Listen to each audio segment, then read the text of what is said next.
There have, however, been a lot of people in school districts, whether they're educators or superintendents or principals, who don't necessarily line up with what some people think about school choice and the ability for parents to move students from one district to another.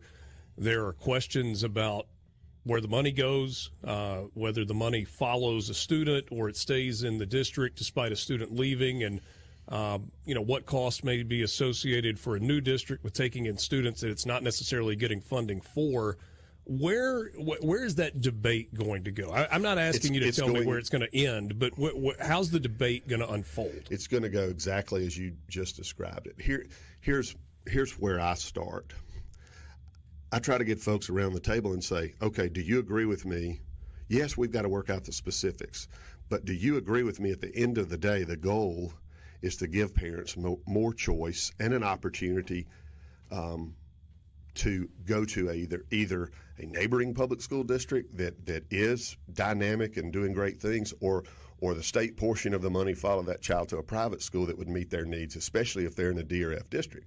Well, the problem is most folks that get hung up on the technicalities of which you just spoke, Richard, they're hung up on those technicalities, not because they're technicalities, but because they're against school choice. And so they just use those things as hurdles. My point is, other states have solved those issues. We can solve them too, even with our, Lord knows we have a very sordid past in our racial history and integration and how the private schools sprang up and all of that. There's no denying that. And because of that complicated and sometimes ugly history, all of that bleeds back in to the public school debate and the funding of our schools. Yeah. But at the end of the day, I mean, we're 50 years past that. And if you look around, a ton of our private schools, number one, are integrated, number one. And number two, they're about the best and only option in some regions of our state. But they're unreachable for a lot of our households because that $4,000 or $5,000 or $6,000 tuition might as well be $60,000 because they can't afford that. But they would like some alternative for their kids.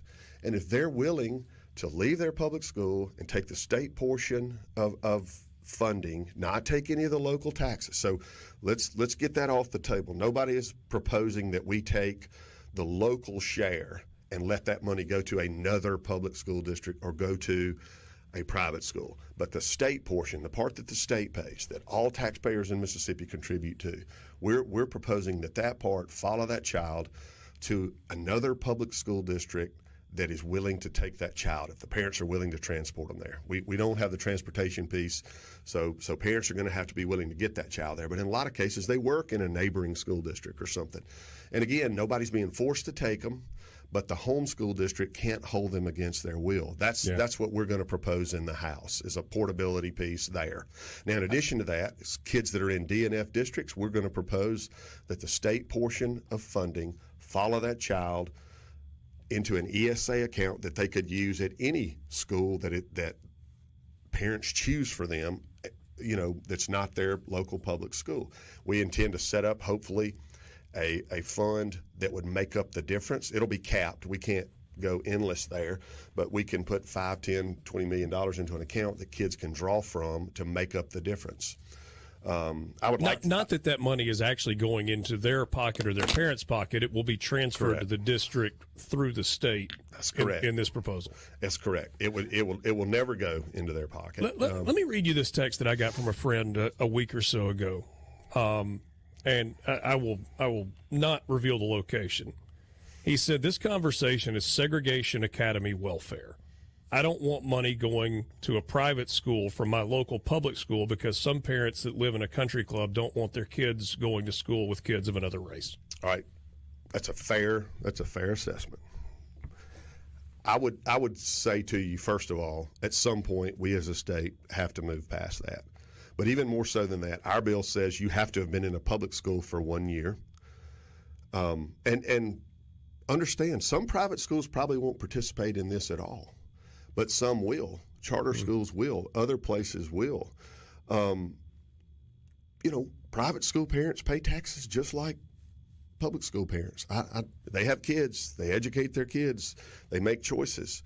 I just have trouble telling my parents, for instance, in Holmes County, tough luck. You got to move to Madison County if you want a great public school. That's just the way it's got to be.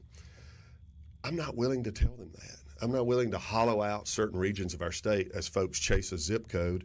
And certainly communities that are dynamic and progressive in all the other ways, like y'all have going on in Oxford with the university and economic development, all the great things that are going on. You have good leadership there. People are drawn to that, and they're always going to be drawn to places like that. And a public school is part of the ingredients that makes that community great. But let's be honest, that while that is what we all strive for, that is the exception and not the rule in our state. And all we're saying is, let's give parents some choice. We're not taking huge steps. These are baby steps, and ones that we think we can methodically phase in and see where we get. If the sky falls, we'll back up. But the kids have to have been in public school, so we're not subsidizing segregation academies that are out there. And for your buddy who sent you the text, I would just tell him, go see some private schools today and go watch a ball game, and you'll see they're not what you remember from mine and your childhood, Richard. It's a different deal. Visiting with Jason White, Speaker of the House, as we are on the eve of the legislative session. You got time to hang for the next segment and yes, sir. Wrap things up at the end of the hour? Good. Absolutely. Thank you. I don't feel like a minute and a half is enough time for us to address. There's one more issue that we have to get to, tax reform, and good grief, that's got a bunch of layers to it. I don't think 6 minutes is going to be enough for it either, as well. Quickly, any significant gaming changes that you expect, whether it's mobile sports betting or the casino in Jackson, or where's that going? The House is going to, we will pass fairly early another, again this year, online sports betting legislation to allow it. We already allow sports betting.